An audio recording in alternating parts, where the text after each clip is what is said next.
Предлогот за разрешување на директорот на Бирото за јавна безбедност Лазе Велковски се уште не е испратен до владата, брифираат од МВР.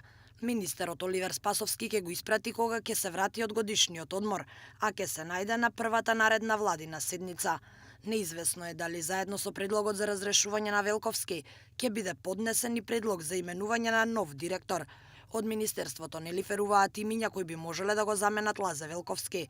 Министерот го најави предлогот за разрешување бидејќи утврдил дека не била запазена процедурата при користење на службено возило и покрај налогот не било подпишано решение за службено патување. Джипот бил пратен во Грција со налог што го подпишал самиот Велковски, а тој при проверките рекол дека службеното возило го ангажирал бидејќи подолго време му се заканувале нему и на неговото семејство. Аферата со службениот джип во Грција, со која беше обелоденето дека ќерката на Велковски користела превозно средство на МВР за приватни потреби, покрена лавина реакции. Реакции на сметка на МВР пристигна и по објавувањето на информацијата за приведените македонски државјани, кои всушност биле приведени во Сирија, а македонската полиција само ги преземала и спровела во шутка.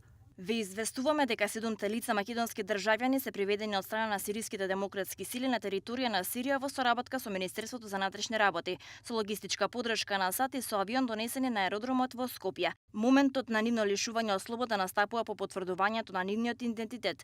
Лицата во моментов се наоѓаат во истражниот затвор во Шутка, со оглед дека врз основа на решение од суд им е одредена мерка притвор и распишана меѓународна патерница. Велат од МВР на нашето прашање зошто трансферот бил представен како акција.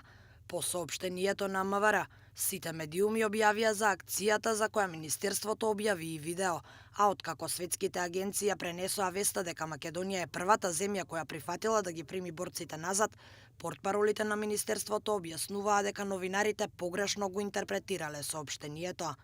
Американскиот амбасадор во земјава Джес Бејли го поздрави чекорот на македонското МВР за враќање на борците, но позитивните оценки за постапката не ги намалија прашањата зошто првичната информација не беше на јасен начин проследена во јавноста. Не изостанаа ниту партиските напади на опозицијата усмерени кон Спасовски и неговото раководење, како ни реакцијата на владеачката партија, според која МВР сега е професионална институција. Недоразбирањата кои во последниот период се случуваат во Министерството дополнително ги навлекоа негативните коментари, а ова не е прв пат мета на критика да биде информирањето на јавноста од страна на службата за односи со јавност на МВР.